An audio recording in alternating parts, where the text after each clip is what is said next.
Good evening. My name is Kent Wong. I'm the director of the UCLA Labor Center, and I'd like to welcome all of you to tonight's Labor's Voice.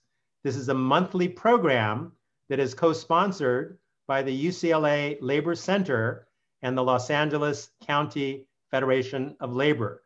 This is a program that has been now going on for more than a year to bring cutting-edge information to labor and community activists in the greater Los Angeles area, but it is also shared with other organizations and allies all across the country. We are rounding up the final days of Asian Pacific Heritage Month. And this month, all across the country, there has been a huge outpouring of support for the Asian Pacific Islander community in the face of an alarming rise in anti-Asian violence. There have been almost 3,800 documented cases of anti-Asian hate since the beginning of the pandemic. So tonight's program will examine some of the causes of anti-Asian violence and what can be done about it. What role can the labor movement play to stop anti-Asian hate? And how can we build multiracial unity at a time when many communities of color are confronting white supremacy and institutional racism? We are so thrilled to be joined this evening with my good friend, Congressmember Judy Chu, a national leader in the fight against anti-Asian violence, and someone who has been at the forefront of so many major issues involving worker justice, involving civil and human rights, involving immigration, involving women's rights, involving the environment. And over the course of her long career through the California State Legislature and in the halls of Congress, she has been a consistent advocate for social and economic justice. So I'd like to welcome Congressional Representative Judy Chu. Thank you for having me. I know this is a long day for you. I know it's been a long month for you, Congressmember Chu. So I'll launch right off with the questions. I know that this question has been asked of you a lot, especially recently, but what do you attribute to the spike and the rise in anti-Asian violence throughout the country? Well, there was fear and anxiety as the coronavirus started coming into the United States. There was so little known about it. And already in the Asian community, there were rumors spread and customers started dropping off. So the Asian community started feeling this fairly early. But the flames were not stoked until President Trump started using the term China virus and Wuhan virus and Kung flu and repeated it over and over again, causing many Asian Americans to experience anti-hate crimes and incidents. The racial slurs started very, very early on, but then it exploded into these kinds of ugly incidents. For instance, at a Sam's Club in Texas, where a family of 3 were stabbed, including 2 children, ages 2 and 6, by a man who said that he wanted to kill them because they carried coronavirus or brought coronavirus here.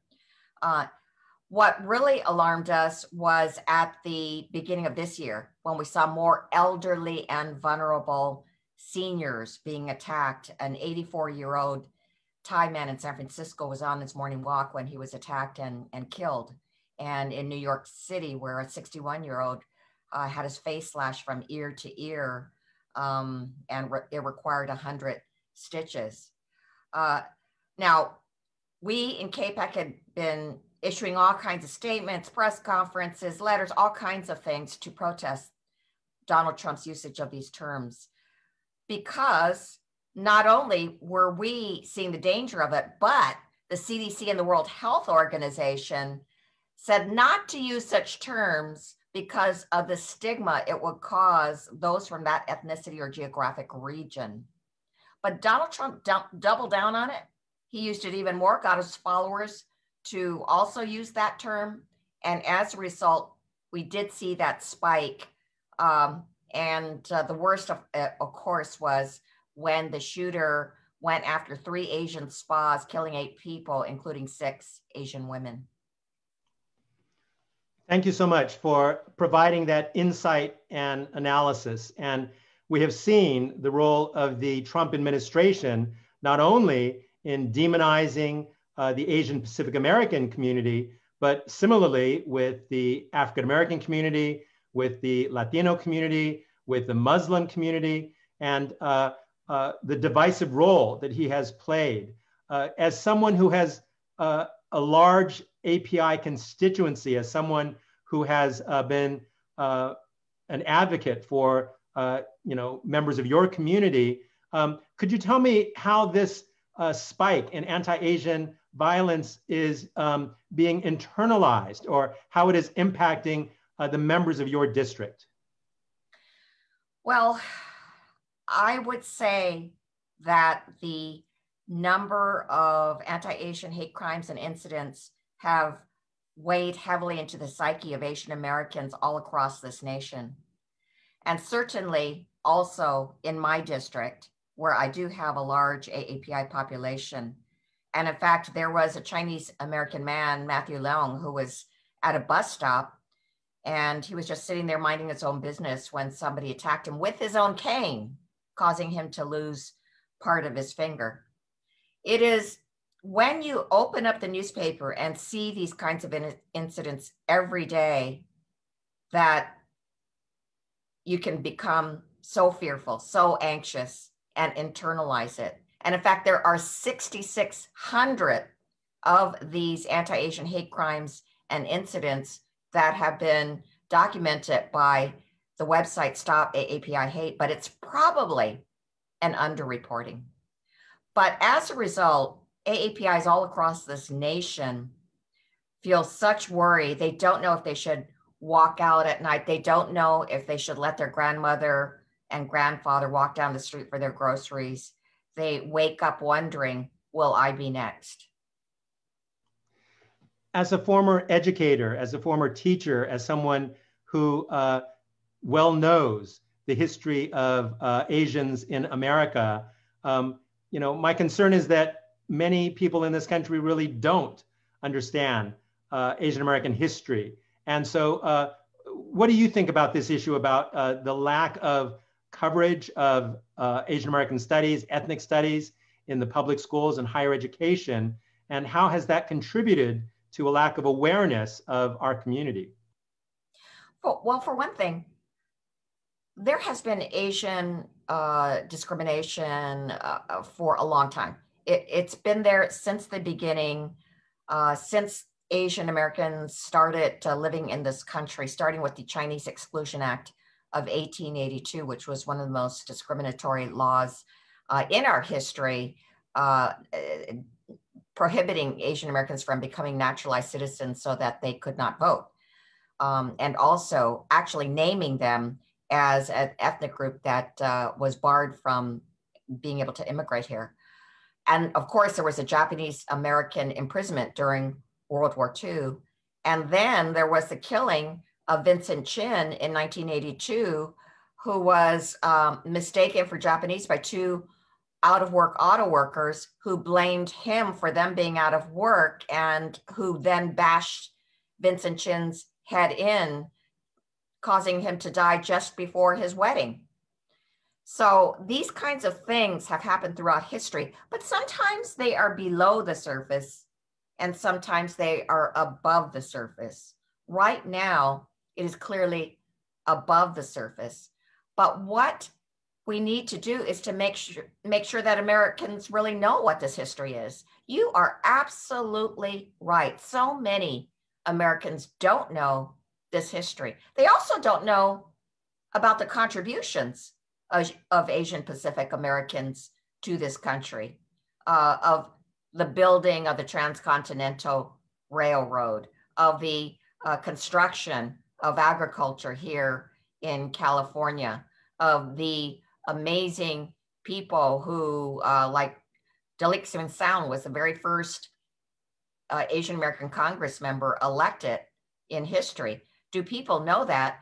And no, they don't. So that's why it is critical for us to be able to teach Asian American history as well as all ethnic history in our curriculum, in our K-12 schools, in our colleges and universities, so that we are aware of the history of everybody in this country. And in fact, this is exactly one of the things that we must come away from this crisis with: institutional changes in our country that will let more Americans know about the history of Asian Americans and all other people of color.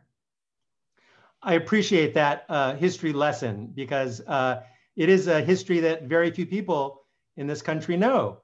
And I also appreciate how you have acknowledged the immense contributions of the Asian Pacific American community, that it is not just a history of being oppressed or being victims, that there is tremendous resilience and vitality and contributions that Asian Pacific Americans have made over the generations. I also want to acknowledge that it was through your leadership in Congress that for the very first time, there was a reckoning with regard to the 1882 Chinese Exclusion Act. And it's amazing to me that it took that long, that it took, well over a century later based on your leadership, to call to task, the US government for acknowledging the error and acknowledging the racial prejudice that was brought forth in the enactment of the 1882 Chinese Exclusion Act. I know that you have been an outspoken leader within the Congressional Asian Pacific American Caucus, and I'd like you to share a little about what the caucus has been doing more recently with regard to the rise in anti-Asian violence, and what are some of the solutions that have been advocated. We have been fighting this anti-Asian violence for well over a year now. We had press conferences, made statements, sent letters to the White House, tried to meet with the Department of Justice. We had hearings and we introduced legislation. But we were certainly ignored totally by the Trump administration. And in fact, we were refused any meeting with the Department of Justice. They didn't even acknowledge our letters, actually. It wasn't until President Biden came along that there was a wholesale change, a huge turning point. Within 1 week of his taking office, he issued a presidential memorandum condemning the anti-Asian hate crimes, but also directing the Department of Justice to meet with the AAPI community to come up with solutions. It was like a world of difference. He met with the AAPI community in Georgia as a result of the shootings. He had the flags flown at half staff for these victims. He had us, the members of Congress, in the Oval Office so we could talk about further solutions. And he, of course, expressed total support for our bill. I do have to say, we had so much more to do as well. And in fact, we called for a national day. It was a virtual national day of action and healing to stop API hate on March 26th. And we were just so gratified because there were 1.1 billion online interactions from everybody, from the president, vice president, to celebrities, to athletes, to corporations and grassroots organizations. So there was a massive response.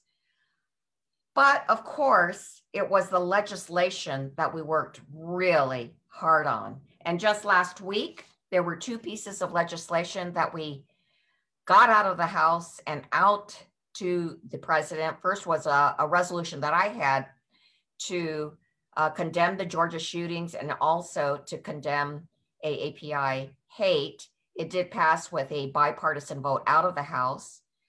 But what was even more amazing was Senator Mazie Hirono and Congressmember Grace Meng's COVID-19 Hate Crimes Act.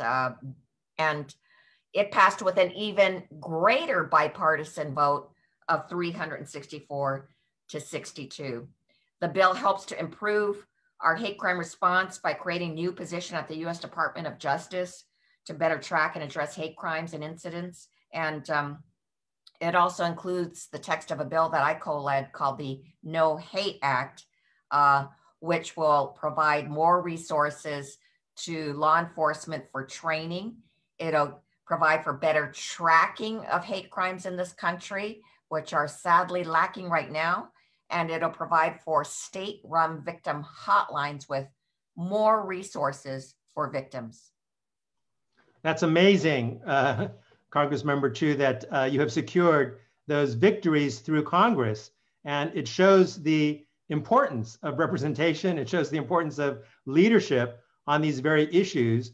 And it is indeed shocking to me that under the former administration, elected members of Congress were not even allowed to engage in this conversation. We're not even allowed to weigh in on this critical issue confronting the American people. And so, this shift in administration, I think, has been such a breath of fresh air, not only for the API community, but for communities of color and for people who support justice throughout the country.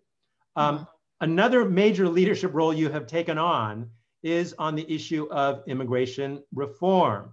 You have been a long time advocate for immigrant rights, for immigrant justice, and you are now one of the leading members within the House of Representatives advancing immigration reform. So I wanted you first to talk about what you see as the link between the rise in anti-Asian hate and some of the anti-immigrant rhetoric. But then I want to follow up with questions more specifically on the prospects for immigration reform. Well, President Trump not only targeted the AAPI community, but he targeted all immigrants. That was key to his objective of tearing the people apart, of scapegoating others so that it would deflect blame on himself, on his failed response to the coronavirus, on his catering to Russia being their puppet.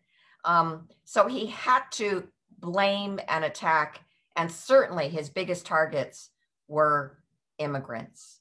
And so there were such horrendous things that happened at that time, including actually the very first action that he took within a week of his taking office was the Muslim ban.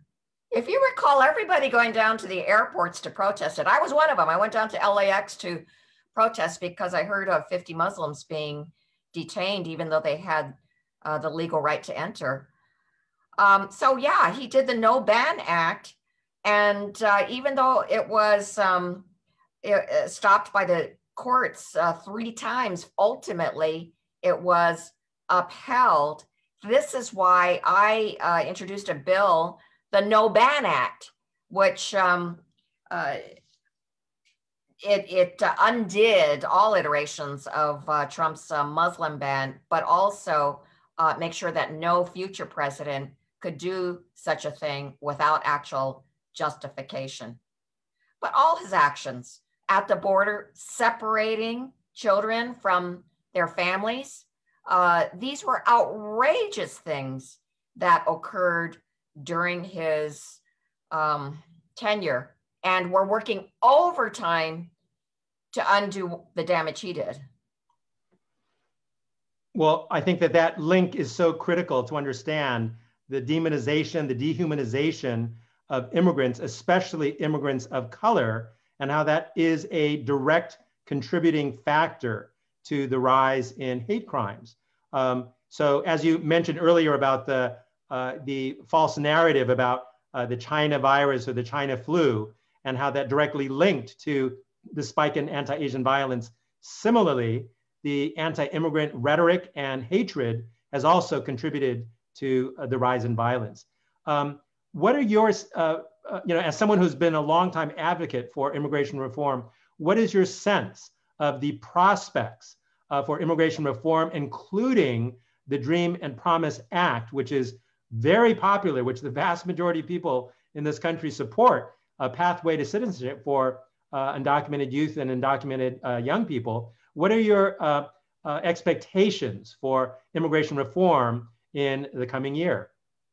So we have three bills: the Dream and Promise Act, the Farm Worker Modernization Act, and the U.S. Citizenship Act. So the Dream and Promise Act gives the path to citizenship to, of course, our dreamers and TPS holders. And the Farm Worker Modernization Act makes many reforms, but also gives a path to legalization for farm workers. Both of those passed out of the House, and they actually have bipartisan support. That is why we have hope that there could be the votes gathered to actually pass it out on its own. But actually, the superior bill is the U.S. Citizenship Act, which is President Biden's bill. And I am one of the 7 closers that is tasked with getting this bill across the finish line, certainly out of the House, but of course, hopefully, the Senate. Now, it is so good. This gives the path to legalization to all 11 million undocumented in this country.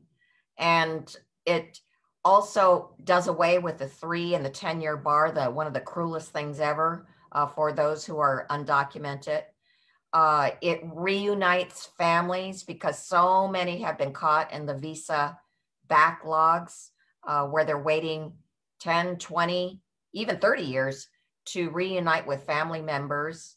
And there are employment visa backlogs that have kept people waiting for a very, very long time. And it tries to get at the root of the migration by working with Central America so that we can make those there whole rather than having them see that their only alternative is to come over that dangerous journey across Mexico and then to here. So how do we get that across the finish line? The great thing is that the president has said to us that we might be able to use the reconciliation process. We have asked him directly, and he's open to it. And why is this important? Because the reconciliation process would require only a majority vote in the Senate. And right now that is possible to have happen, but it would be really hard to get 60 votes. So I am counting on that. If it were a reconciliation process, it might not be the entire U.S. Citizenship Act. It might be certain portions of it. So we will have to see what happens. Nonetheless, we are still working on getting the votes for the U.S. Citizenship Act as a whole. Actually, we are whipping our fellow Congress members on a daily basis on it. And we do know that the majority of Americans do support immigration reform. The majority of Americans do think that there should be a way to get a path to citizenship for Americans. Actually, a majority of Americans actually do support immigrants. And so we think that there is the support there. Also, let me say this, that it's been proven time and time again that if you do have this legalization, that it actually boosts the economy. When you have this workforce that is there and they are out of the shadows, it can actually improve the US's GDP.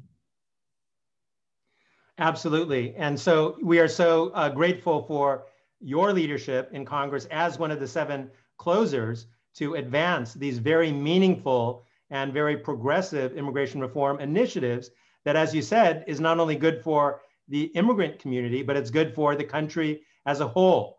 We've seen the immense contributions that immigrants have made historically. And we see that to regularize the status of 11 million people who are taxpayers, who are contributors to our society, who are in so many ways a part of the fabric of our society, that to provide a path to citizenship would be a huge boost to our society and our economy at large. You did mention this reconciliation issue. I wondered if you could just say a word about your assessment of the filibuster, because Mitch McConnell and the Republicans in the Senate have made it clear that their number 1 priority is to block anything that comes out of the House and anything that comes out of the administration. So what is your thoughts on the use and abuse of the filibuster? The filibuster must go.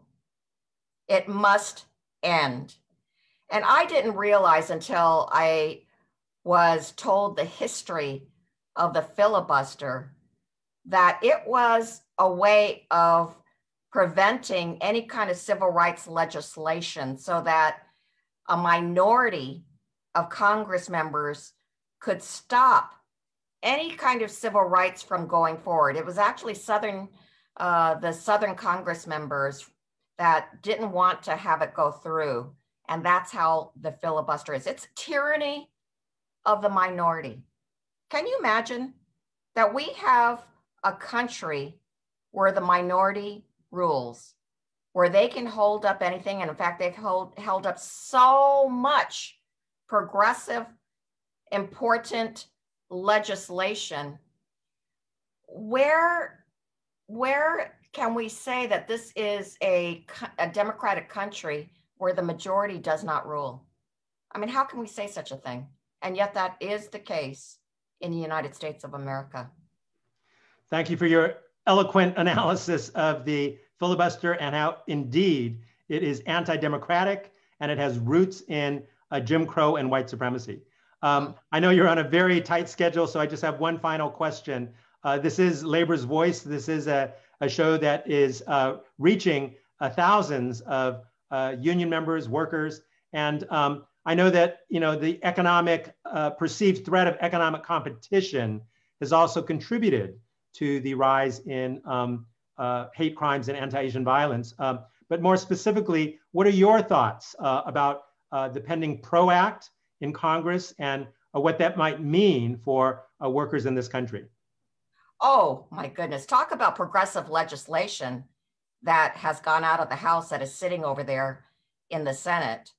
The PRO Act is what this country needs. We need to be able to make sure that people can form unions, that they have the choice to decide for themselves the means by which to have a better life. And it makes sure that they should not be penalized for fighting for that right. So it has numerous provisions that will help union members, but also help to form unions. And that is why it has to get passed. That is why we must end the filibuster.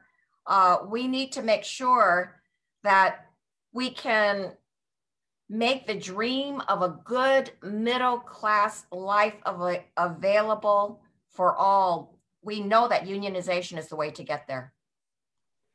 Well, thank you so much, Congressmember Chu. We really appreciate you joining us for this month's segment on Labor's Voice.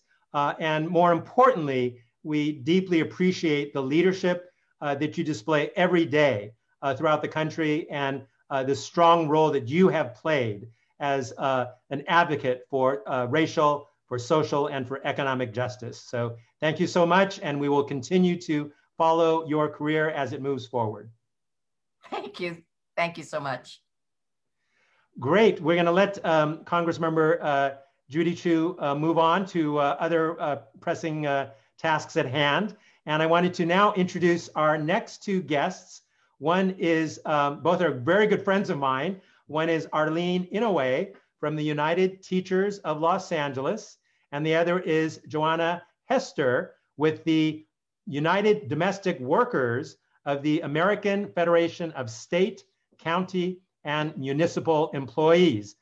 Both are also leaders within the Asian Pacific American Labor Alliance.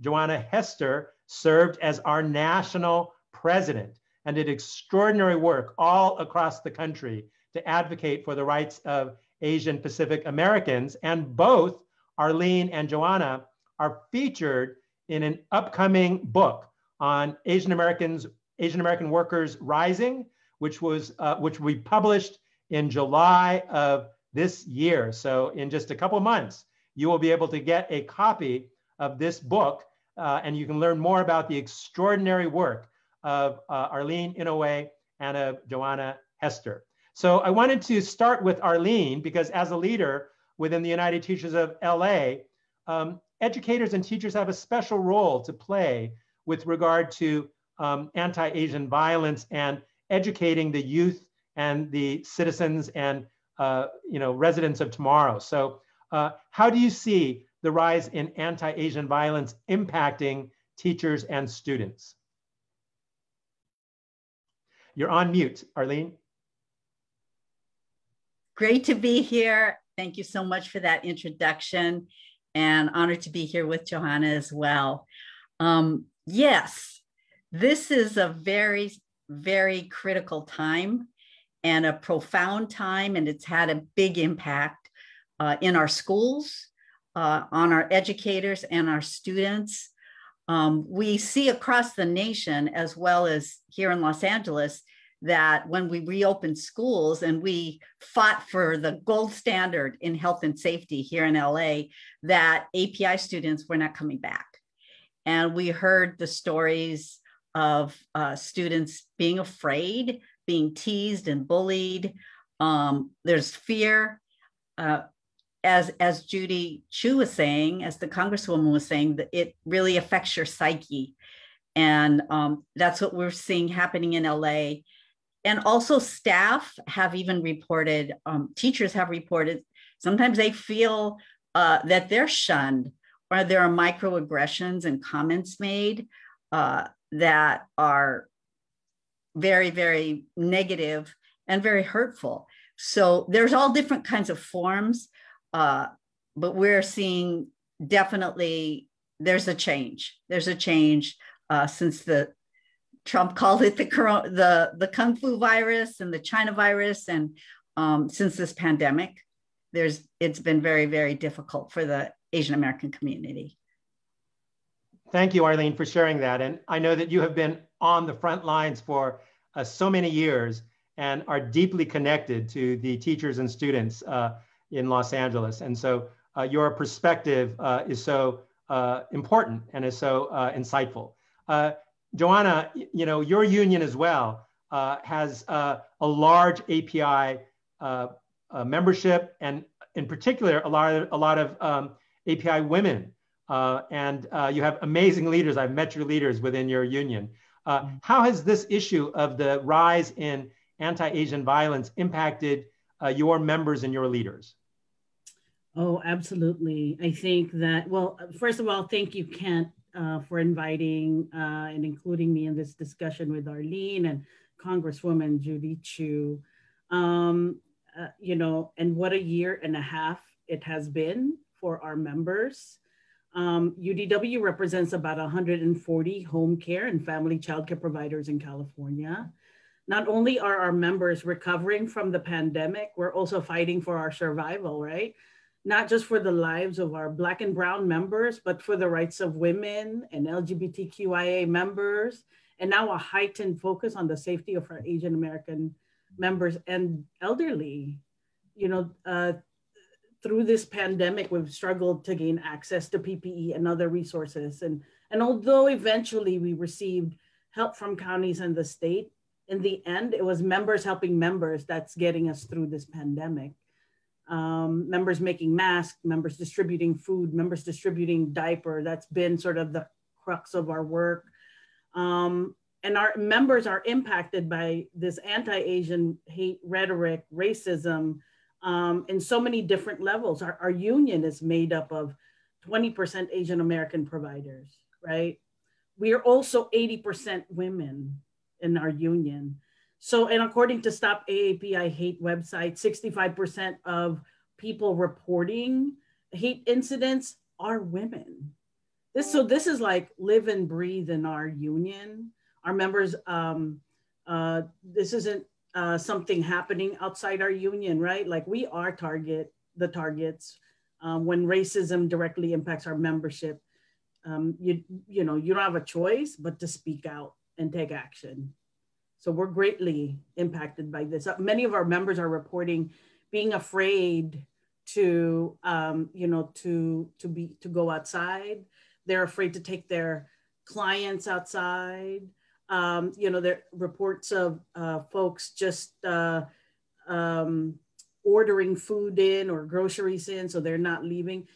We can't have a society like this where a portion of the population can't live basic needs, and protection. And we're very worried and concerned, but UDW is a union. We're a social justice union. And we're committed to taking hate and violence on in all its forms. And that means advocating for our API members, especially at the difficult times like these. And also supporting API partner organizations, right? Like APALA, who are with us in fighting a fight for a meaningful inclusion. Sorry, that's a long answer, but that's, I think that's the overall sense that our members got. Thank you, Johanna. I mean, I'm so proud of the work of your members, of the work of UDW, and the successful organizing of home care workers in California was one of the largest Asian American organizing victories in the country in decades. And so, UDW is one of the beneficiaries of that organizing campaign that has brought in more, API workers into the labor movement. And your members are on the front lines as essential workers who are aiding the elderly and the disabled and the people that need assistance in their homes. And yet to hear how your members are living in fear and being threatened is so disheartening. It's so upsetting to know that this is a reality that your members and that your leaders face.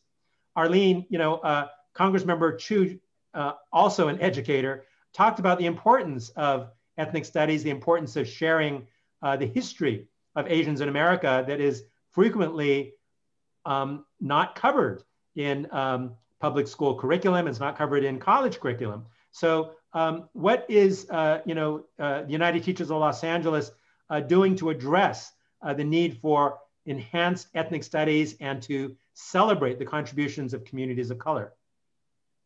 Yes, thank you for that, Kent. UTLA is a union of about 35,000 K-12 teachers, but also counselors, nurses, therapists, substitutes, early educators, and adult educators. And we are about 75 or 77% female. And the students we serve are predominantly students of color, like 95%, and many in very low income areas. So going back to your question about curriculum, I feel like as an Asian American female, we're invisible, and Asian American men too are invisible in the school curriculum. And we don't see ourselves, and we don't know who we are because of that. And it's really, really critical that we're able to understand our history, because it's a history of racism, and to understand the white supremacy culture, racial capitalism, meritocracy, and the exploitation of workers that our families have experienced through the years. Like my family, for example, have been here since the 1800s, and my great uncle was a potato farmer and brought my grandfather, and they did pretty well. They prospered with the potatoes, but then the next generation, World War II, and all of my family was incarcerated in different camps. And the kind of historical trauma, the intergenerational trauma, is something that I hadn't really thought about because I didn't even know about it. Most of us hardly, it wasn't even talked about, and you don't see it in the history books, for example. So it's really important that we're grounded in understanding this context, because that's where I think the fight for social justice begins, is when we understand the story of our people and within this white supremacy culture, and we learn how to fight back. We see the resilience of many leaders throughout the years, and we learn about our true history, the struggles, the contributions, the triumphs.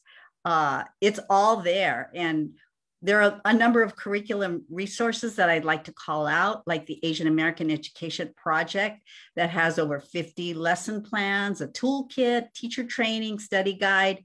And they're associated with the PBS series that many people have seen I felt very empowering. And we're fighting in LAUSD for ethnic studies curriculum.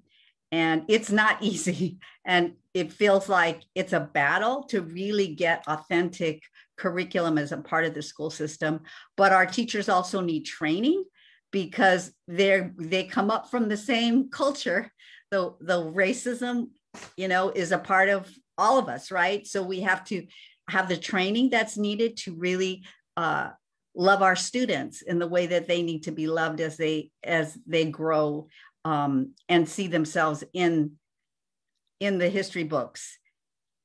So I just want to end by saying someone like Larry Itlong, people don't know who he is, but my goodness, he inspired Cesar Chavez. And there's so many Asian American leaders and Asian American workers that we need to find out about. Well, thank you so much for lifting up the need for ethnic studies, the need for Asian American studies, but also for lifting up your own family story, and that the incarceration of 120,000 Americans of Japanese descent is largely unreported, and that there are millions and millions of people in this country who have no clue that an entire group of people were forcibly removed from their homes by the US government and shipped off to some of the most desolate locations in the country. That the majority of people in this country don't know that history. And so even sharing your own personal story and recollection, Arlene, is so powerful. Johanna, you talked about, the role of your union as a social justice, as a anti-racist organization. And I'm so proud of the work of UDW AFSCME as one of the first unions that really came out against anti-Asian violence and publicly proclaimed, their opposition to anti-Asian hate. So tell me about how that has been part of the culture of AFSCME UDW. How did you embrace this social justice vision as a part of union building? I think we have a really great leader. His name is Doug Moore. We have an executive director that is true to his commitment to building intersectional solidarity among workers. I think we get that from, our power comes from each other. So allowing anything to divide us is a big no-no. And we practice it. It's a practice that the union is committed to doing. And it's hard. It's hard work to it's real work. It's not hard work, but it's real work to get to know and build solidarity when folks are different from what you're, where you're coming from. But I think in the end, that's how we win. And it's a practice that, we have it. We lead with staff, we lead with leaders, and we train our leaders with social justice lens, and we do organizing with social justice lens. And your organizing is having an impact. The child care organizing victory was historic. And the impact that you're having in places like Orange County, like San Diego, historically conservative parts of California, we see the impact that AFSCME UDW is having. Similarly, Arlene, we are so proud of the transformation of UTLA. You are one of the leaders of the historic 6-day strike in January of 2019 that gathered millions and millions of people supporting you throughout Los Angeles and throughout California. How do you see that potential in mobilizing to also engage in the broader discussion of racial justice and anti-Asian hate? Yes, we transformed UTLA in 2014 to have a focus on the schools our students deserve. We had a union that had many individual personalities, but we really didn't have a clear agenda and vision. So in this transformation, we built structures, we built like our research and communications, and most importantly, school site leaders, so that we had a chapter leader at every school, and then we had what we call chapter action teams, CAT teams at every school, and really building up new transformed leaders. And the strike was a perfect opportunity to do that. And, we're the California is the 5th richest economy in the world. And yet we were at the bottom in per pupil spending, in funding for public education. So we were able to really change the narrative, but through, as Johanna was saying, through solidarity, in building with parents and community and labor and religious community, and everyone coming together and understanding that the money is there, and yet we needed to change the system in order to serve our students, in order for our students to have what they need. And so by building the solidarity, we were able to have 60,000 people on the street in the rain in LA, which was in itself exhilarating. And I think what really moved me were the stories that people were telling me that, it was the first time anyone thanked them for being a teacher. Or parents came and brought them donuts during the strike. It was like, for all these years, public education has been demonized, and that's because it's been privatized. And you have the school choice movement, and therefore demonizing public schools and the public teachers who are working in those schools. And it's taken a toll. And so I think we saw in 9 days that completely reversed, and people felt empowered. They felt good about themselves, and they saw the importance of a collective solidarity. Well, we were so proud of you, Arlene. We saw you on the news, on TV, quoted in the papers as one of the chief spokespersons for the bargaining team.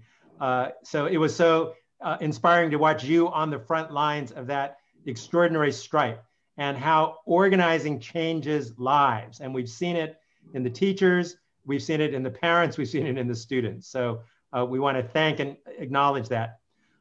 Both of you have been leaders in the Asian Pacific American Labor Alliance. Johanna, you are our national president for many years. And I'm so grateful for your leadership, because not only were you anchoring a huge responsibility at UDW AFSCME, you were also going across the country and building Apala. So tell me, why was that an important commitment to you, but also what is Apala now doing with regard to the rise in anti-Asian violence? Wow. Let me also add to that, that I was a new mom. I was a new single mom. So I was towing with me my 1-year-old Isabel, who's 10 now, by the way. And, you know, it was a privilege and an honor, and it was a need that I stepped up. At the time, our good friend, John DeLauro, was the president, and he unexpectedly passed and devastated the movement. And I could not fill his shoes, but I tried my best.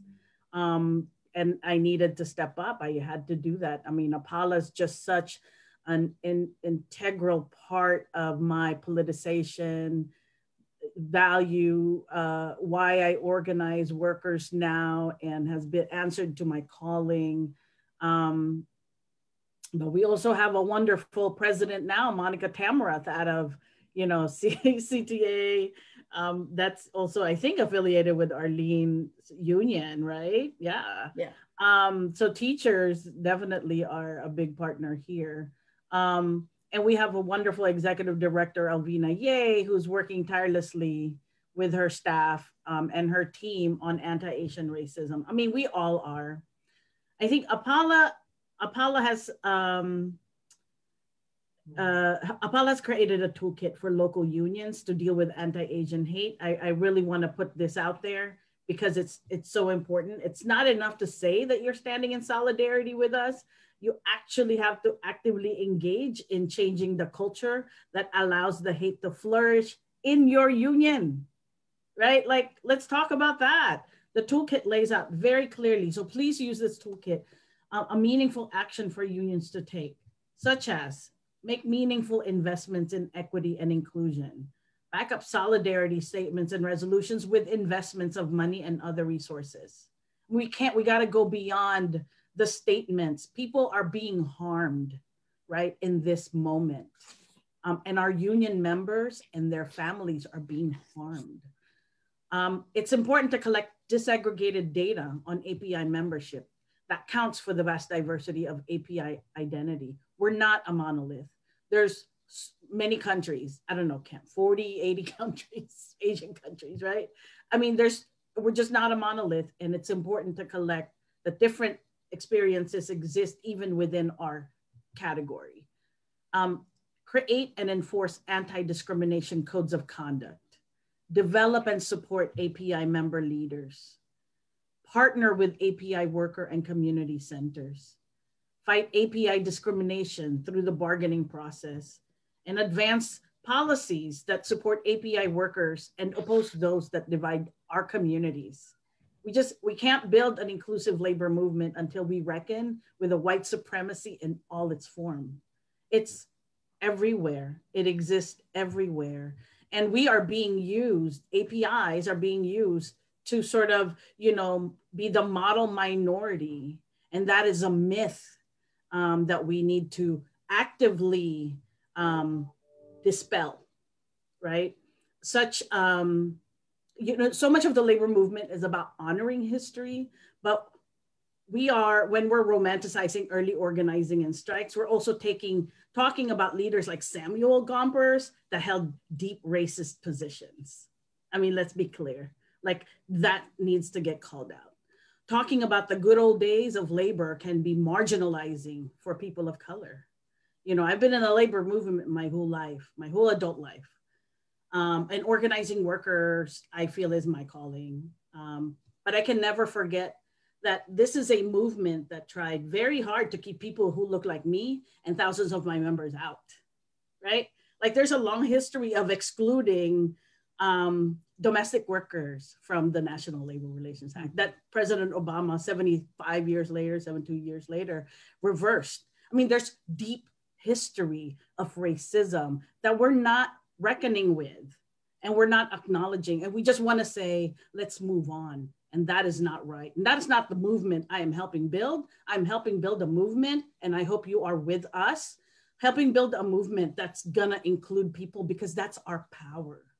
It's really as simple as that. Like, if you understand power, that's the direction we got to take this. That's all, and and I feel like APALA exists to help labor open up the labor movement for all workers. Thank you, Johanna. And for our viewers, you can see why this was such a powerful and fierce leader of APALA who went all over the country building this organization. And you cited such great examples of things that can be done. And so if people could please get on the Asian Pacific American Labor Alliance website, the toolkit is there. Use it, embrace it, and find ways of implementing an agenda for change. So check out apala.org and check out the toolkit.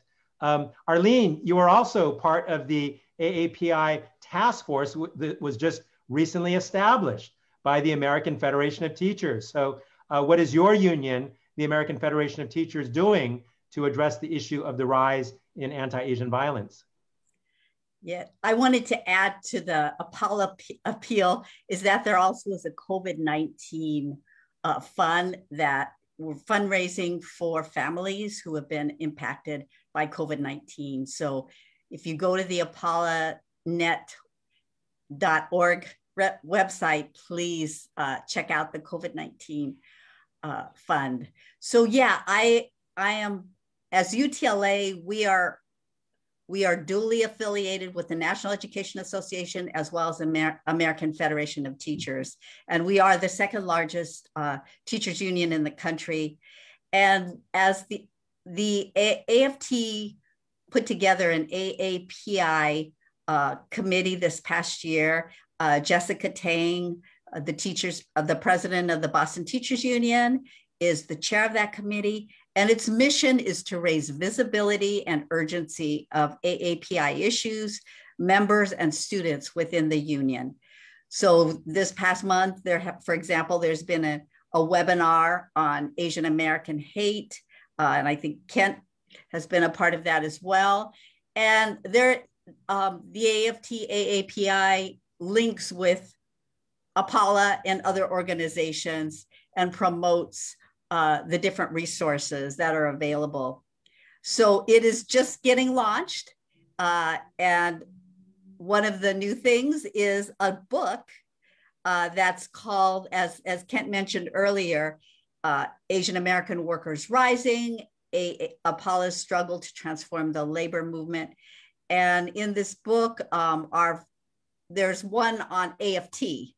And I'm honored to be a part of that book along with Jessica Tang, Sue Kunitomi Embry, who was a UTLA member who launched the Manzanar visits, Miriam Tom from New York, and Kent Wong from our UCLA Labor Center.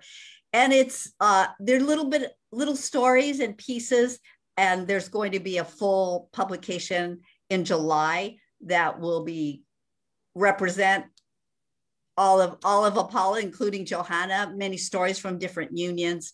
But I think it's really, really critical to get these stories out, because where do you learn about it? Where do you know? I mean, I feel like I knew nothing about Asian women leaders until I started getting to know APALA and the Asian women in the movement. And so it's very empowering. It's very exciting to really dig in and understand those who have come before us.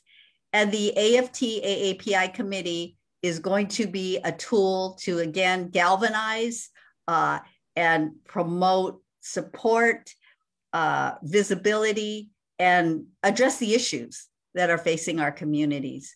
And one last thing I want to say about UTLA is this past week, this past Monday, we participated in a press conference with 20 API community groups.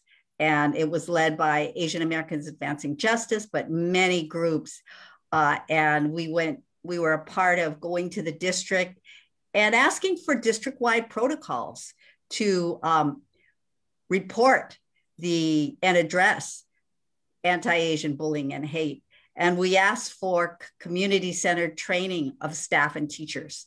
So building community within community is so critical.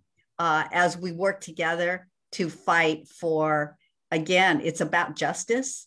It's about social justice, educational justice, racial justice that we are committed to for all groups within all oppressed groups within UTLA.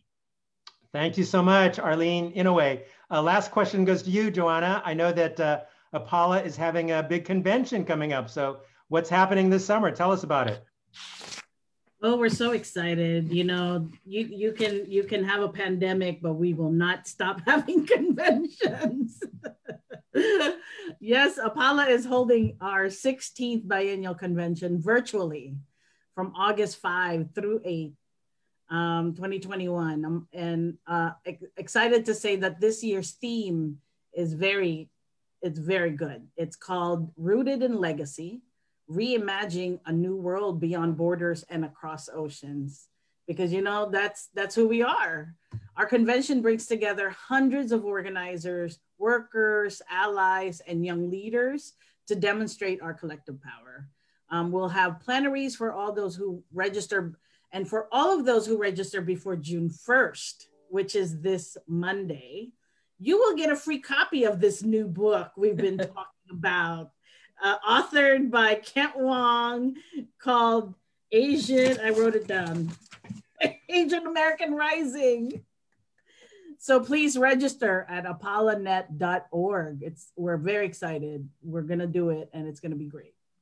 Thank you so much, Johanna, Hester, UDW, AFSCME. Thank you so much, Arlene, Inouye, UTLA. Check out the new book, Asian American Workers Rising. It'll be released in July. And come to the APALA National Convention online. Anyone in the country can join us and participate. So August 5th through 8th. See you there at the APALA National Convention. Thanks so much, Sylvia Vasquez and Chris Jang, for helping out with Labor's Voice. And we will see you next month, where our Labor's Voice will be featuring the struggles of LGBTQ workers. Thanks again, Johanna and Arlene, and we'll see you again soon. Thank you, Kent. Thank you, Arlene. Thank you. Thank you, Labor Center. Bye.